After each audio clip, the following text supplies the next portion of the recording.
kining natay sakit, moduol tag faith healers, tintalon ta mga energy healers, no ng mga pranic healing, energy healing, theta healing. Kana bitong magpahilot-hilot nga, okay raman unta nang magpa-reflect, reflectology, okay raman na.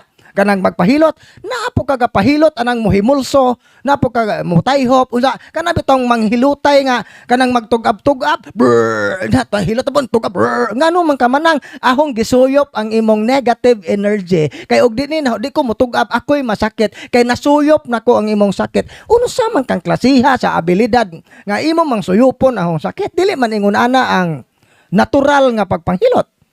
So, once gani naay mga yun ana mo na nakoy kaso karon wa pa ni mahuman, ako'y nakahandol, manghilot kay gipadamgo siya ni Hesukristo nga gadamgo kuno ang Jesus Christ nagigunitan iyang kamot paghuman to manghilot na magtugab-tugab, nakatunong talitog gihilot nga naisud yawa, na absorb apil ag yawa.